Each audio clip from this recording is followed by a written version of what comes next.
Hi there, welcome to this week's episode of The Heart of a Youth Leader. My name is Andy Castle, the founder and CEO of Thrive Youth Ministries, based in the Midlands in Warwickshire, and I hope you're doing well. These are little short episodes to inspire us as youth leaders to keep going and to keep our eyes on Jesus. These last few episodes, I've been talking about what Thrive's values are, not to promote Thrive and not to say that we've got it right, but I think they're really core values for all those of us looking to invest in the next generation. And our fourth value is purposely encouraging and building others up. Purposely encouraging and building others up. We live in a world where it's so easy to pull each other down. If you don't like someone, you detest everything about them, not just one of their mistaken values or opinions. As soon as someone upsets us, we almost demonize them. We almost think that they're evil or they're horrible or we have nothing more to do with them. It's almost like forgiveness is in short supply. And yet everyone has good. Even Jesus saw good in the Pharisees, and yet he said to the crowd to do what the Pharisees teach, but not to do what the Pharisees do. And so we need to be purposefully looking for the good in everybody, and we want to encourage those around us. Everyone needs encouragement. Encourage literally means to put in courage to someone. And as youth leaders, we need to be putting in courage to the young people that we serve. We know the mental health crisis that's going on amongst teenagers and adults as well, but especially young people. And so it's our role as youth leaders, as Jesus's arms, hands and feet and mouth, to help young people be encouraged to live life how Jesus wants them to live, to help them see that life can be good, to help them cope with the anxieties. We need to put courage into them to keep going, no matter how hard life feels for them at the time. And so we need to be encouragers. We need to be people who are not worried about what it feels like to me, but it's what can I do for them? And so often I feel like I talk to leaders, I just don't feel like the young people really like me. Friends, that's not the job. That's not the role. This is not where we get our value from, whether young people like us or not. We are there for them, to love them no matter what. And we need to be purposeful in encouraging them and building them up. Building them up means making them stronger, making them become more than they are already, making them become completely who they are in the eyes of Jesus as children of God. There's so much more for all of us, isn't there? And we need to build each other up.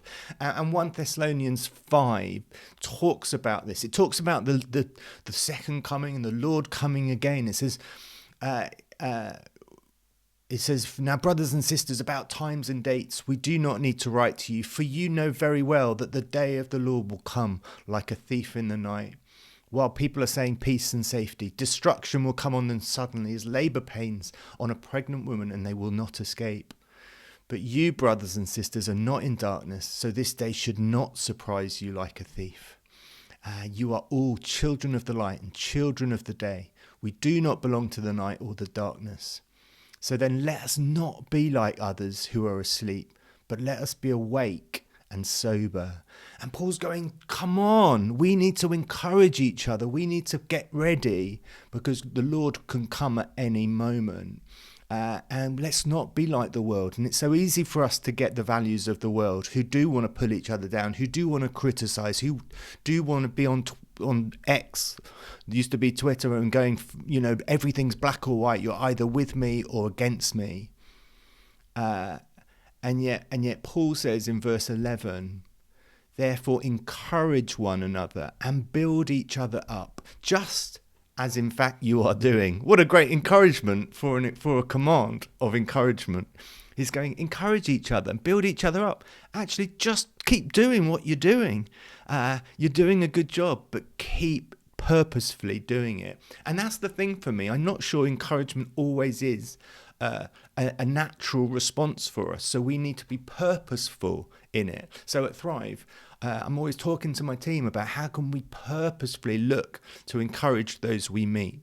How can we help people to see that there is a better way? How can we help people know that Jesus has more for us and not to think what we see now is all there is? Because God has always got more for us. As he molds us and shapes us more into his likeness, we're becoming more like Jesus every day if we keep our eyes fixed on him.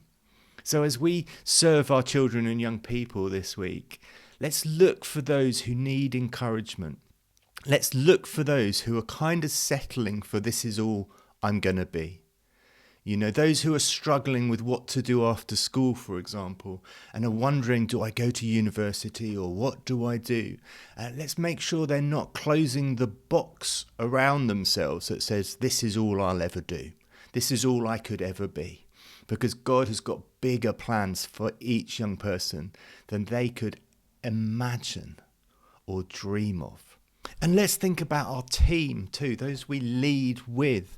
How can we be purposefully encouraging and building them up, especially if they're volunteering in their youth work and they come from busy jobs, busy lives, to give up their time to work alongside us to reach young people? How can we encourage them to keep going? How can we encourage ourselves? Who's cheering us on? And it's so important to have people who value us and are keeping us going. And you know, if you're like me, it's very easy to think that we don't need people, or we feel like we shouldn't ask people to cheer us on. But we do need those who will cheer us. We do need those we can go to who are safe to go, actually, I'm really struggling. Can you help me? And even just words of affirmation, or people just giving you time to hear you is a real treat. And we can't do this on our own. We're not supposed to do this on our own. And so let's look out for those who will encourage us. And how are you growing? How are you being built up? Because as Paul was saying, this is a mutual activity. This is not that one gives to the other.